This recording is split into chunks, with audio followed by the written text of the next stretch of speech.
Bon, comment le plus synthétique possible. Euh, J'avais un petit peu l'illusion qu'on ne pouvait pas sortir de la matrice tant qu'on était dans la matière.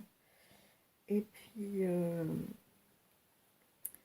et puis en fait, tout comme, euh,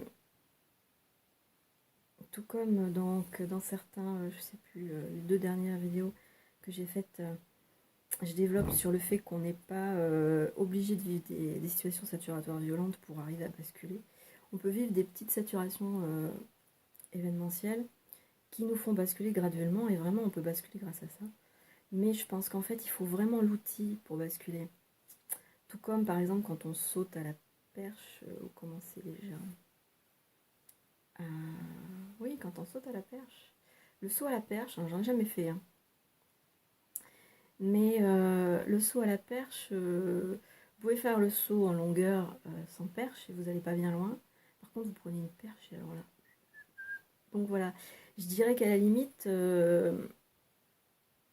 quand on a... Alors c'est une image qui me vient de me venir là. Donc à la limite là, il y a un peu de parole. Donc parce que l'image est venue en même temps. Voilà. Donc on peut comparer quelqu'un qui va vivre une situation, un événement saturatoire violent. Il fait un saut en longueur sans perche. Voilà. Il fait un saut en longueur sans perche, donc il en chie grave, ça je peux vous dire, c'est vrai quoi. Donc moi je suis pas allée bien loin parce que j'avais pas de perche, mais oh, putain.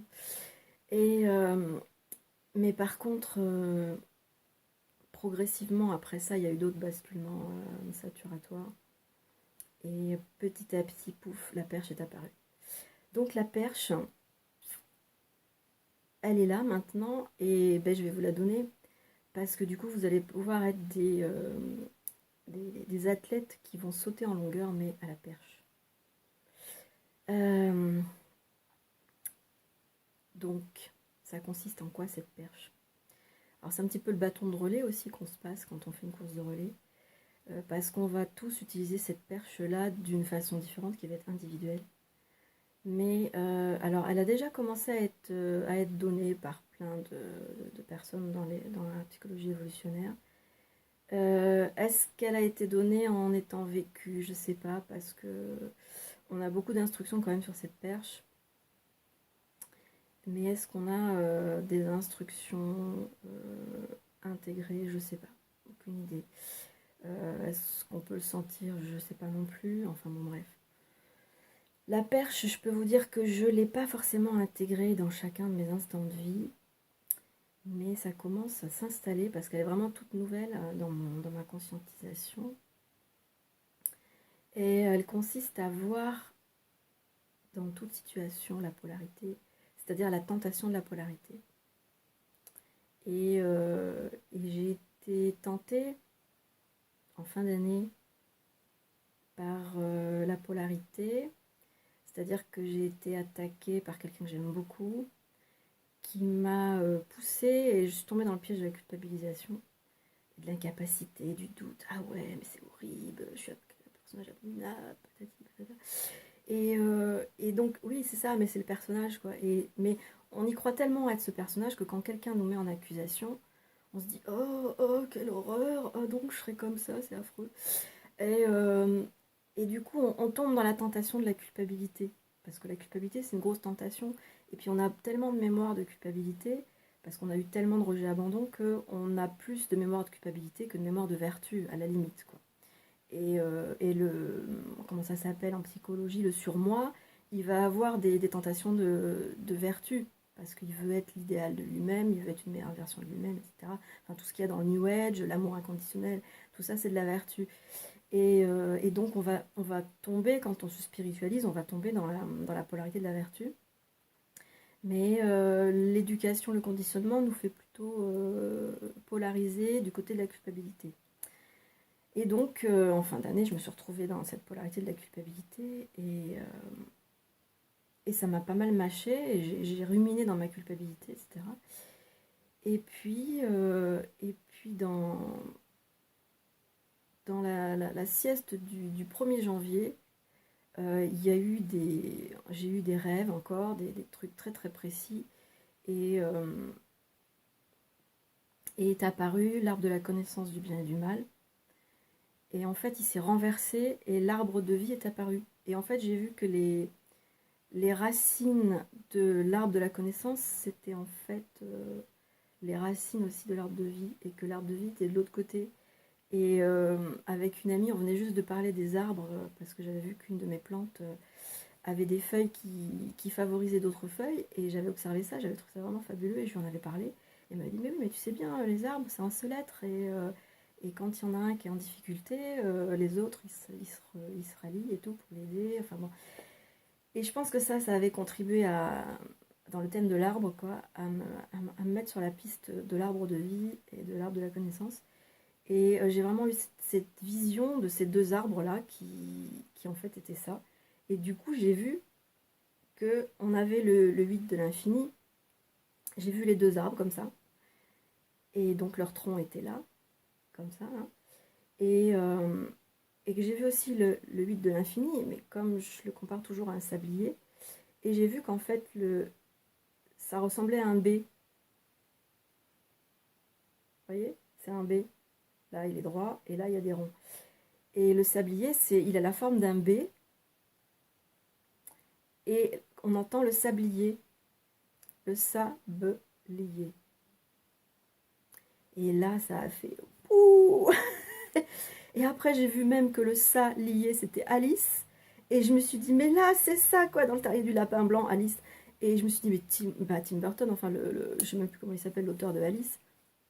Est-ce qu'il avait vu ça, quoi? Enfin, c'est un truc de fou. Enfin, on avait bien compris que le mythe d'Alice, c'était la descente dans l'inconscient. Et évidemment, l'arbre de vie, c'est l'inconscient. Et l'arbre de la connaissance, c'est le conscient, en psychologie. Mais tout ça aussi, ça représente... Alors, ici, on a donc ça. Et quand vous faites un cercle autour de tout ça, et que vous comprenez que ce n'est pas un cercle, mais une sphère, vous avez en fait un truc qui tourne dans tous les sens, comme ça et comme ça. Voilà. Et qui est en fait la représentation de tous les espaces-temps dans le manifesté. Voilà, c'est-à-dire qu'on a à la fois le non-temps, le temps.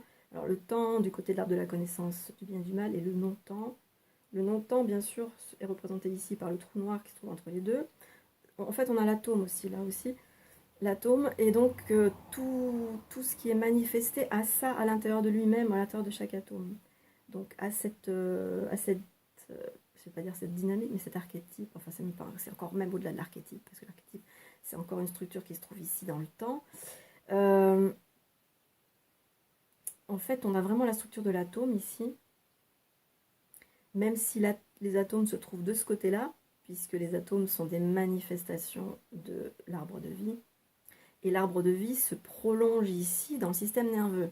On revient sur l'homme, le corps humain. Il y a certainement un système nerveux dans l'univers aussi. Si je dirais que le système nerveux de l'univers, c'est les cordes. À la limite, ce serait les cordes, voilà. C'est-à-dire les tissus de l'espace-temps, quoi. De l'espace-temps externe. Parce qu'il y a un espace-temps interne qui est dans l'atome aussi. Enfin, il y a toujours plein de poupées russes à l'intérieur d'eux, à l'intérieur d'eux, à l'intérieur d'eux. Et donc, où je voulais en venir, c'est que quand on est dans le conscient, c'est-à-dire dans l'espace-temps, on est à la recherche de ça, du non-temps. Donc de là d'où vient vraiment la source de l'énergie, de la vie, quoi. Et Alice qui tombe dans le terrier du lapin blanc, elle part du conscient et elle rentre dans l'inconscient, quoi, en fait, voilà. Et là, donc, sortie de ma sieste, je vois ça et tout, je dis, mais oh, dis donc. Mais je dis, mais en fait, ça c'est vraiment grâce à la personne qui m'a attaqué là. Alors peut-être qu'elle ne m'a pas attaqué personnellement, qu'elle a attaqué d'autres personnes aussi, qui font peut-être la même chose que moi. Mais bon, j'ai bien compris que j'étais dans ça, quoi, dans cette erreur. Donc du coup, j'ai culpabilisé. Je me suis dit, oh, bazar, je suis comme ça, c'est affreux, j'étais là-bout. Et je dis, mais je suis pas encore arrivée. Je dis, mais qui c'est que ce truc? Et puis, je voyais pas que j'étais dans la dualité, de cette polarité. Je voyais pas, j'étais toujours là à me dire, moi, je suis quelqu'un de moche, alors c'est pas possible. Enfin bon, je suis pas encore arrivée à ce que je veux, quoi. Enfin, toujours le surmoi, quoi. Donc, je suis pas arrivée à ma vertu, quoi. Et on voit pas qu'on est là-dedans. On voit pas, quand on y est, on le voit pas. Et finalement, quand j'ai eu cette vision-là du B sablier, là, du salier, par le B. Je me suis dit, mais alors, mais c'est pas possible. Là, j'en étais sortie en fait. J'étais sortie. J'ai dit, mais là, mais j'étais dans la culpabilité, et puis je voulais la vertu à la place. C'est-à-dire que vous voulez pas la culpabilité, vous voulez la vertu. Vous voulez la vertu, vous voulez être quelqu'un de bien. On rêve tous d'être quelqu'un de bien, d'être fier de soi, d'avoir rien à se reprocher, d'être le chevalier sans peur et sans reproche. Voilà, ça, on veut tous ce Graal-là de la non-culpabilité. Mais on se trompe parce que quand on veut pas la culpabilité, on veut la vertu. Donc on sort pas du truc, bordel, quoi. Et, euh, et puis ben, quand on voit ça, qu'on polarise, ben, on sort de la polarisation. Voilà, c'est tout. Et ça, c'est la perche, quoi. C'est-à-dire qu'après, quand vous êtes capable de voir dans chaque chose qui est évaluée, donc jugée, ce qu'on va y mettre de vertu ou de culpabilité, c'est-à-dire qu'on va en mettre ça c'est bien, ça c'est mal, etc. C'est à chaque fois qu'on va juger quelqu'un. Alors, juger, ça peut être bien parce qu'on peut évaluer, on a besoin d'évaluation pour la vie quotidienne, pour être logistique et tout ça, il n'y a pas de problème. L'évaluation, c'est très très bien. Mais quand on est dans des concepts de se positionner soi dans son cheminement, c'est vraiment retardataire. Bon, ça aussi, retardataire. C'est culpabilisant, et on voudrait donc ne pas que ce soit retardataire, donc virtualisant. Mais après je pense que c'est une habitude qu'on peut prendre, c'est d'arriver à voir quand on fait ça. C'est-à-dire c'est à chaque fois qu'on est tenté, parce que c'est la tentation luciférienne en fait, parce que tout ce qui est luciférien, c'est tout ce qui est extérieur à soi. Bien sûr que Lucifer n'est pas un personnage, bien sûr que Dieu n'est pas un personnage, malgré les bras en l'air des gens qui disent « Oh, Dieu est une personne !» Je suis désolée, messieurs, dames. Dieu est une force, c'est tout. Voilà. Donc, Lucifer, c'est la contre-force qui protège de la force. Voilà, c'est le côté obscur de la force qui nous protège de la force, parce que la force, on ne peut pas encore l'encaisser. Donc, il faut bien qu'on nous en protège. Mais c'est vrai que dans notre psychologie relationnelle, transactionnelle, on est coincé donc dans cette polarité qui nous emmène à la production d'émotivité, parce que la production d'émotions, c'est pas bien grave, hein, mais la production d'émotivité nous enferme dans le circuit fermé de la relation subatomique, et qui nous empêche, qui nous voile la relation qui est au-delà de l'éther à l'homme, c'est-à-dire du cœur de l'atome à l'homme. Et donc à chaque fois qu'on est dans une relation, ou dans une évaluation de relation, ou de quelqu'un, ou d'un événement, peu importe, qu'on soit en train d'évaluer un événement ou une personne, on va avoir la tentation qu'il y a eu dans le jardin d'Éden, c'est de manger le fruit de l'arbre de la connaissance du bien et du mal. C'est-à-dire de dire, ça c'est bien, ça c'est pas bien. C'est ça, la tentation du jardin d'Éden. Et donc, quand on est là-dedans, à chaque fois qu'on est là-dedans, que ce soit pour soi, sa propre évaluation, que ce soit pour l'évaluation d'un événement, que ce soit pour l'évaluation d'une personne, que ce soit pour l'évaluation d'un concept, que ce soit pour n'importe quelle évaluation, si on tombe dans la tentation de dire c'est bien, c'est pas bien, on est enfermé dans le système dynamique du mouvement de l'espace-temps subatomique. Et donc on est dans des productions de calories, on est dans de l'émotivité, et on nourrit la matrice alternative, c'est-à-dire le courant alternatif. On le nourrit, on lui fournit de l'énergie. Et cette énergie, chaque fois qu'on va l'entretenir, elle va nous être restituée. C'est-à-dire, comme disait Jung, ce que l'on ne veut pas voir en soi nous est resservi sous forme d'expérience.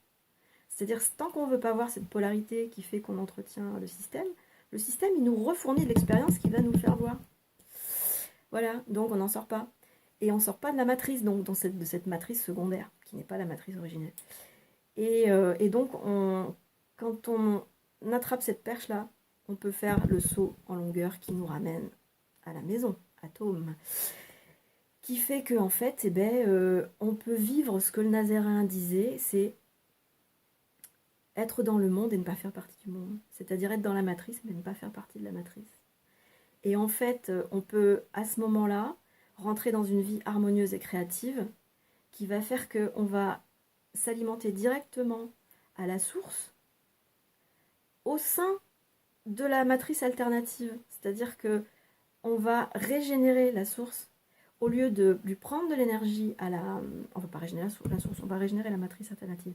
Au lieu de prendre de l'énergie à la matrice alternative, qui est donc cette matrice dont on parle partout, là, et dont le film Matrix a tellement parlé, on va plus lui donner d'énergie qu'elle nous aura donnée. On va lui restituer l'énergie que nous, on aura attrapée à la source, en faisant le grand pont, le grand écart, avec notre perche de saut en hauteur, et en longueur, pardon.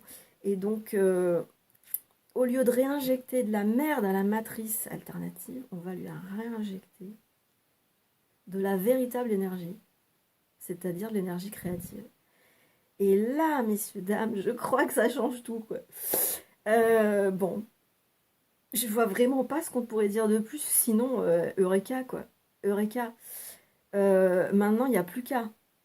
Il n'y a plus qu'à. Qu'est-ce qu'on peut dire d'autre? Allez, quoi. Enfin, je veux dire, allez observer.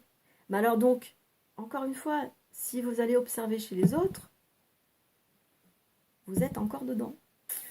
Dans la merde. Par contre, si vous l'observez chez vous-même, et que vous dites, ah, ça c'est comique, qu'est-ce que je suis con, quoi. Daniel Kemp, il dit ça souvent. Il faut arriver à reconnaître comment on est con, à quel point on est con. Et c'est là qu'en fait, on arrête d'être con quand on voit à quel point on est con. Voilà. Et quand on est con, on est con. Le temps ne fait rien à l'affaire quand on est con. On est con. Mais bon, on va peut-être arrêter d'être con. Voilà. Allez, ça va bien faire. Hein, ça va bien suffire, comme on dit. Allez, ciao.